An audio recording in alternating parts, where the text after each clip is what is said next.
Well, good morning, everyone. I want to thank Bill for filling the room with music again. Thank you so much. Such a beautiful day, isn't it? Can you believe it? It's like spring. All right. Well, for our Bible study today, it's called God's Strange Choice. And we're going to be in 1 Corinthians, the first chapter.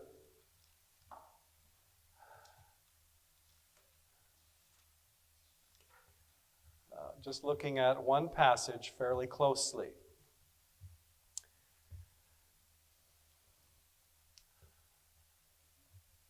On the wall of a certain museum hangs a painting of a well-kept country road lined with trees and yellow flowers.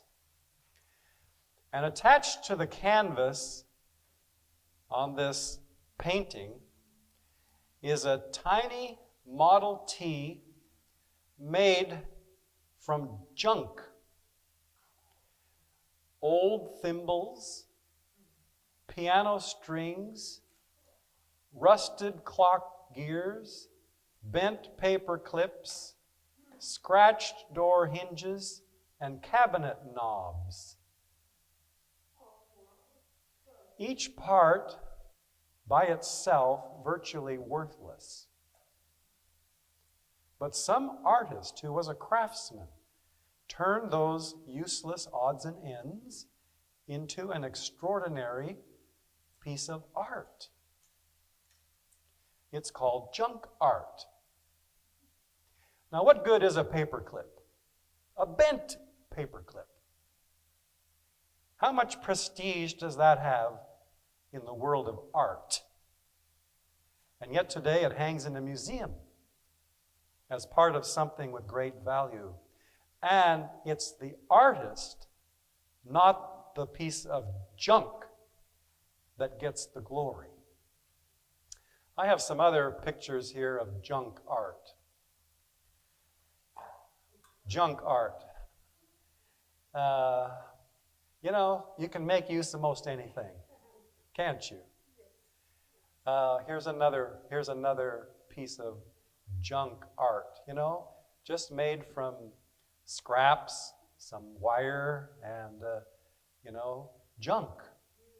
But it's turned into a piece of art. Isn't that something? And then, here's another one. Just some stuff you'd find out in a behind the shop somewhere, or stuck in a drawer, pieces of wire, odds and ends, whatever. Junk art. Maybe there is someone here who feels about as valuable as a bent paper clip or a rusted clock gear, and they wonder to themselves, who am I? I'm not worth a lot. I'm not famous. I don't have very many talents. I have no influence in the world, really. Nobody knows me. I have no status. A lot of people feel this way. Kind of unknown, even worthless. Well, apart from Jesus, it is true that we can live our lives and die, and few would ever know that we were here. We are obscure parts of humanity. Many of us broken, bent, feeling useless or discarded. And yet, in Jesus, we comprise something made by His hand that has enormous value. All right, so now we're going to go to the Bible, and we're going to read 1 Corinthians 1, verses 26 through 29. So if you have your Bible there, you can open there, and we'll just be there today for the whole time. 1 Corinthians 1, 26 to 29.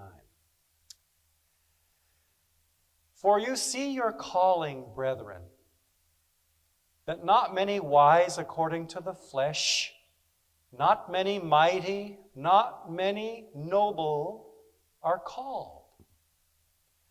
But God has chosen the foolish things of the world to put to shame the wise. And God has chosen the weak things of the world to put to shame the things which are mighty. And the base things of the world and the things which are despised, God has chosen. And the things which are not, to bring to nothing the things that are, that no flesh should glory in his presence. Oh, that's quite a passage, isn't it? You know, this was written to the Corinthians. And Corinth was in the heart of sophistication country. To the Greeks, the message of the cross was foolishness. Christ was an unknown, poor, and despised. He was not among the influential. He was not among the mighty or among the powerful. How could something so consequential as the gospel come through such humble means, such as an unknown carpenter and some uneducated fishermen? You know, the people of Corinth, they thought, yeah, how ridiculous, how foolish. And they hardly gave the gospel a second thought. So the message of Christ was a cause of stumbling to them. It was just too lowly. And the church members in Corinth, maybe the church members were affected by that kind of thinking. Lest they too stumble by the way of thinking that Christ was despised because of his lowliness. Paul is teaching us today that this is God's regular way of proceeding. This is how God uses methods and means that are almost scandalous to us. To select means which man despises in order that by accomplishing his purpose through them, he gets the glory, not us. Not us. I mean, if God had something so important to say, why didn't he reveal it to the philosophers and the scholars and the learned scribes? Why did he call fishermen and publicans and empower them? And why did the angels appear to shepherds and not the educated Pharisees? And the same kind of thing happened in December of 1844. Do you know what happened in December of 1844? Do you know? Right after the Great Disappointment, okay, which was October. And now come December.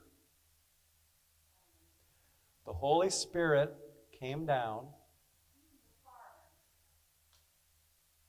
and the Holy Spirit bypassed Harvard and Princeton and Yale, which were nearby, and came down in Portland, Maine, on the daughter of a hat maker. In all the world, who is a hat maker's daughter? She wasn't a Kennedy. She wasn't a Fitzgerald. She wasn't a Rothschild. Do you remember her name? Ellen Harmon. Ellen Harmon. You should get a prize for that too. Ellen Gould Harmon. Ellen G. Harmon. Maybe that was her mother's name. Ellen Harmon. A girl. A young girl. With only a third-grade education. A hat maker's daughter. And you know, when I went to seminary and attended classes at the seminary, my professors quoted her. Isn't that something? God's strange choice. That's our subject for today. God's strange choice.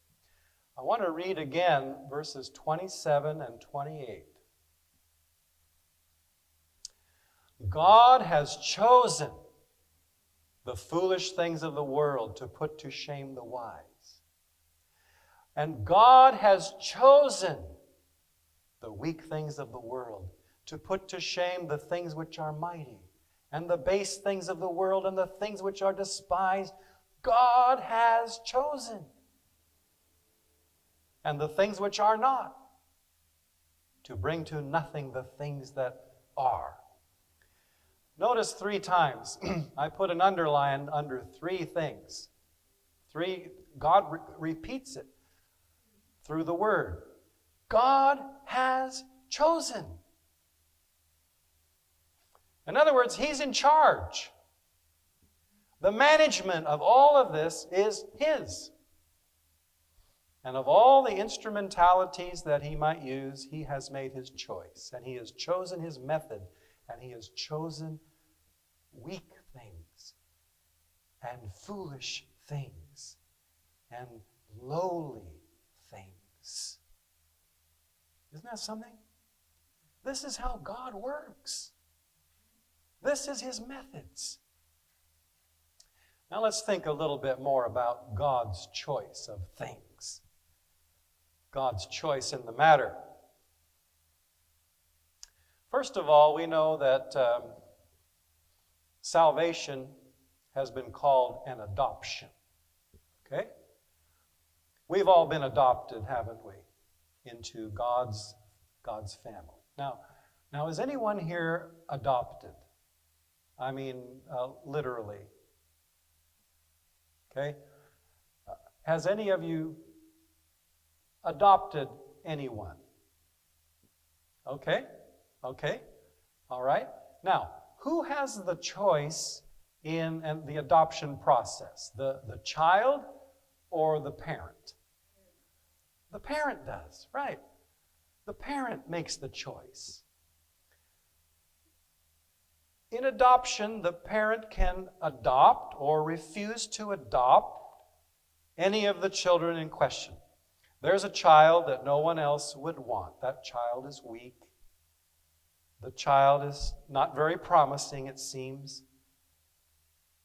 But when God chose us, He says, that's the one. That's the one.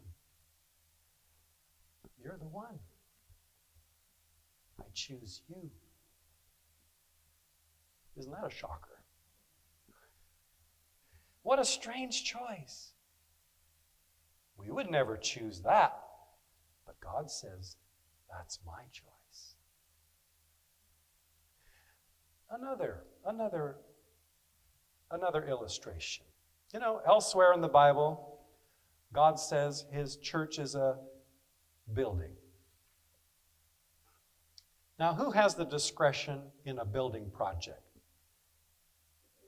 The stones or the architect? Okay. Very good. It's the architect. Now, the stones don't have any choice in the matter, do they? I mean, look at all these. These are stones in this wall, this brick. We'll call that stones.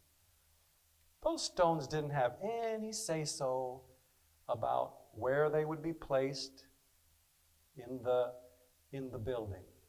Some are down here, some are up here, some are over there, but the stone had no say-so. It's the builder who put it all together. You know, the Bible calls us stones. We're living stones in the church, the structure He's built. And He's put some of us here, He's put some of us over there, and He's put others up there. He's in charge. God's choice. And, by the way, He chose a stone that the builders rejected, didn't He? He chose a stone, a chief cornerstone, that causes men to stumble, and the rock that makes them fall. And the reason they fall is because they refuse to accept Him as God's choice. Here's another. How about the matter of a bride? In Revelation, the church is called the bride of Christ. Now, who chooses a bride? Does the bride choose to be a bride? Well, but mostly there is someone who chooses the bride. Jesus is the husband of His church, and He has selected those who will be in His church. And He has chosen a people who will give Him honor and be His bride. So, all along, God is the one who chooses. Now, look again at the Bible and see how strange the choice is. The choices are that God has made. Look at verse 26. Verse 26. For you see your calling, brethren, that not many wise according to the flesh, not many mighty, not many noble are called. You know, if we had the choice, these are just the ones we would select, aren't they? These are the ones we would pick. You know, the wise, the mighty, you know, the nobility. It seems like in this world, they're the ones who always get picked. They're the ones who always get honor, you know, and prestige, and influence. That's when man has the choice, that's the choices that are made. But when God makes the choice, verse 27 and 28, God has chosen foolish things of the world to put to shame the wise, and God has chosen weak things of the world to put to shame things that are mighty, and base things of the world, and things which are despised. God has chosen, and things which are not, to bring to nothing things that are. Now, if man were choosing, these are just the ones who would be left out. They'd be the ones overlooked or ignored or set aside. God's choice is strange, isn't it? Very strange. How unlike our choices. Man chooses those who would be most helpful to him. God chooses those to whom he can be most helpful. We select those who may give us the best return. God selects those who most need his aid. We choose friends because they are serviceable in some way to us. God chooses his friends according to the serviceableness he might render to them. We select those who are most deserving. He selects those who are least deserving, so that his choice may be more clearly seen as an act of grace and not merit. Aren't God's ways just contrary to man's ways? Remember when Samuel came to anoint David as king? And he came to the house of Jesse. And he announced his purpose. He says, I'm here to anoint the next king. And he's in your family. Oh. So the brothers all lined up. And do you remember their names? You know, they all appeared one by one by one. You know, they were strong, they were handsome, they looked promising. And Samuel said, no, none of these. No, not one of these. There must be another boy. There must be another one. Do you have another son? Well, yeah, the kid, he's out watching the sheep. Bring him in. So they called for David, the kid. And Samuel said, you are the next king, as he anointed him with oil. Isn't that something? God's ways are different than ours. It's so contrary to our choosing. Man always selects the most beautiful, the most lovely, the most charismatic, the most attractive. But God, on the contrary, takes what is regarded as unlovely and he gives it all the esteem of his grace. As I look at this passage, I see that God's choice is described negatively in verse 26. Negatively. See? Not many wise, not many mighty, not many noble. See, it's worded in the negative. These are the things God does not choose. And then in verse 27, we see his choice positively. God has chosen the foolish things. God has chosen the weak things. God has chosen the base things. You see, this is worded positively, the things that he does choose. Verse 26 said, not many of you were wise by human standards. Notice it does not say, not any. See, he doesn't say, not any. He just says, not many. The word wise refers to the great students, the analysts, the philosophers, the great thinkers, those who kind of would look down on those of us illiterates. They kind of look down on us.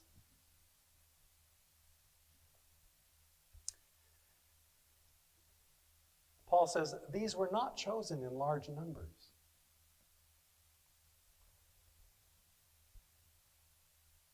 If all the 12 apostles had been brilliant scholars and writers, everyone would say, well, of course the gospel will spread with such learned force. But instead, when God looked for apostles, he walked on the beach and he found some poor fishermen. And They were rough. They were ignorant. And those are the ones he called. Isn't that something? And he trusted the gospel to them. And he empowered them. Because they certainly had no power of their own. There was no force behind their skill. And that way, the gospel got the glory, not them. The gospel.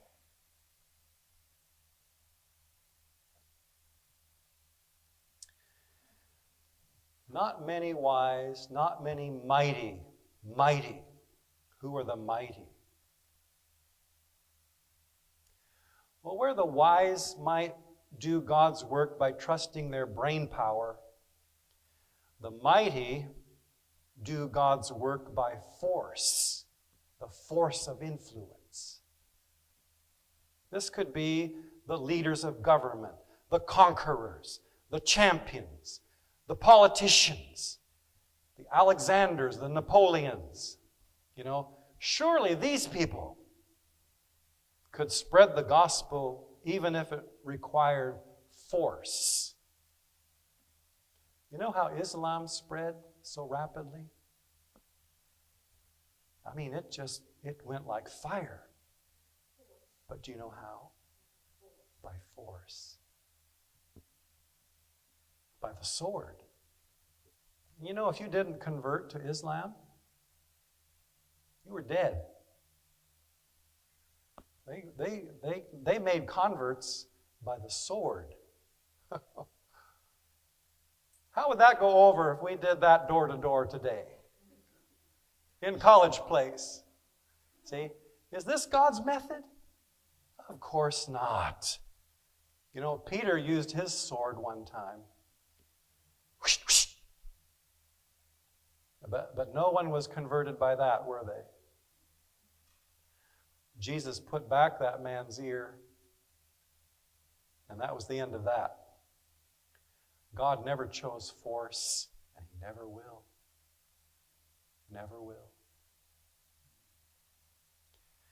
The verse says, not many were noble. Noble. Who are the noble? The nobility. Well, these would be, who would these be? These would be those with long pedigree, those descended through the kings and the princes. Think of the prestige the gospel would have if the crown could just pronounce. But in the early church, there were not many noble. Not many. In fact, in the catacombs, where the saints hid, there were inscriptions. And many of the inscriptions were misspelled. And the grammar was not really good. And what does that tell you? What does that tell you? That God's people, the saints, were mostly illiterate. Mostly. Peasant people. And these were the defenders of the faith, weren't they?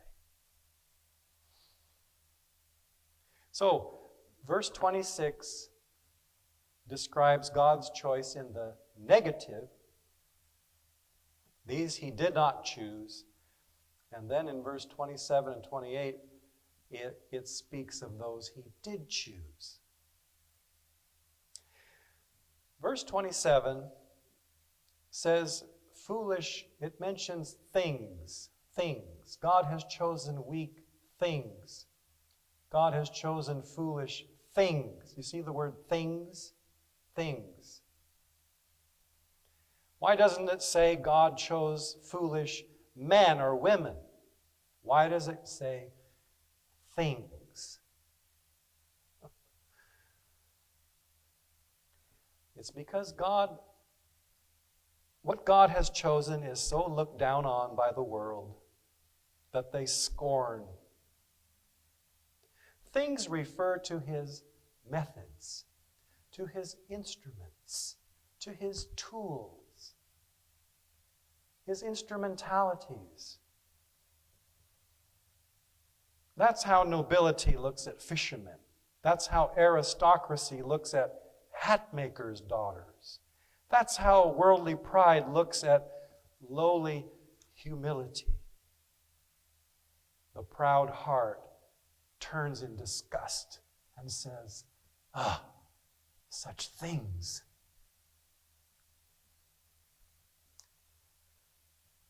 I tell you, Paul is really making it clear to us, isn't he? The way God works and the way man thinks, the way God works, how different it is from man's work. These are the means and the methods that are considered nothing but actual ridiculousness or foolishness by the world. You know, there are many examples in the Bible of God's instruments. Remember when God spoke through a donkey? I mean, really. He made a donkey talk. A foolish thing. How did Jericho come down? How did they conquer Jericho? They marched around the city, and at the end they gave a shout. I mean, where's the might? Where's the military achievement? You know, kind of silly. And then how did Gideon's army scatter the Midianites? Remember? How did Gideon's army scatter the Midianites? Trumpets and torches. There would be Gail with her trumpet and others carrying torches, and it terrified the Midianites. I tell you, God has some interesting methods, doesn't he? These are things, foolish things, weak things, base things, things which are not.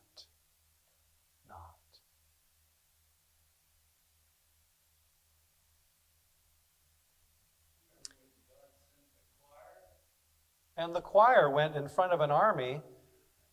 Yes. How would you like to be a member of that choir? And the sopranos and the altos are always in the front row. How would you like to be a soprano in that army and go out to face, 3 different armies? Yeah, that's quite a story. Again, no, of Israelites, the Israelite choir. Well, before we close, there's a reason. The reason for God's strange choice. And by the way, no doubt Caesar, he thought this gospel thing was just hardly worthy of a second thought. Because, all these humble people, everyday people, peasant people, growing in number, and it just seemed beyond his understanding. But there's a reason. There's a reason. And the answer is in verse 29.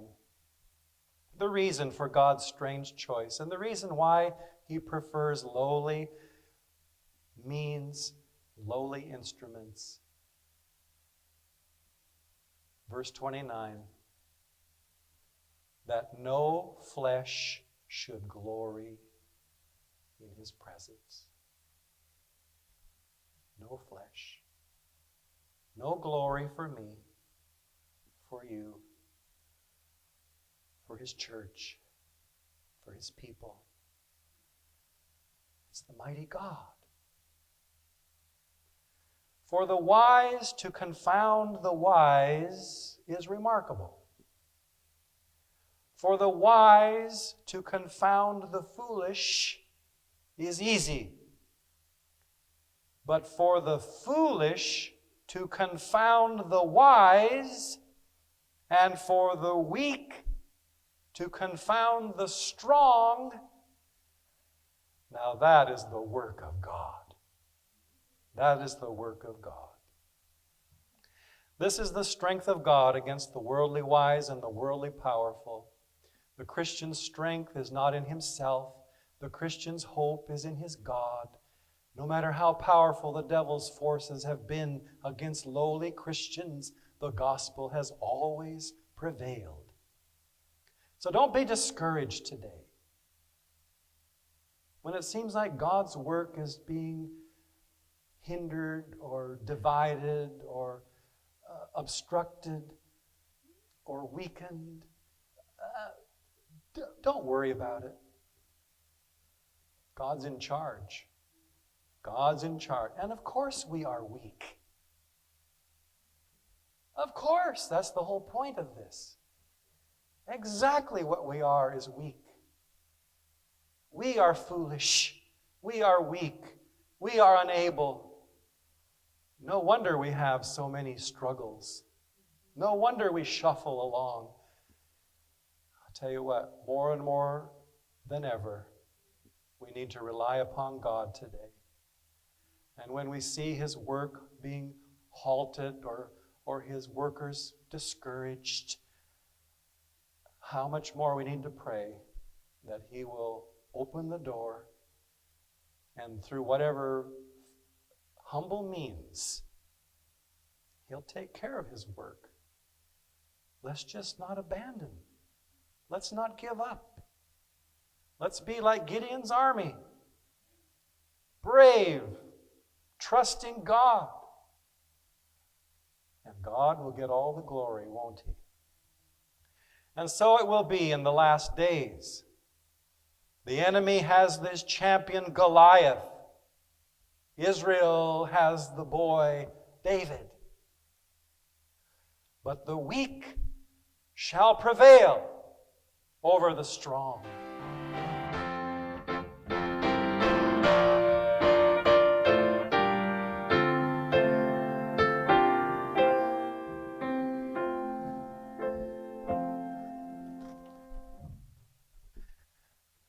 Well, good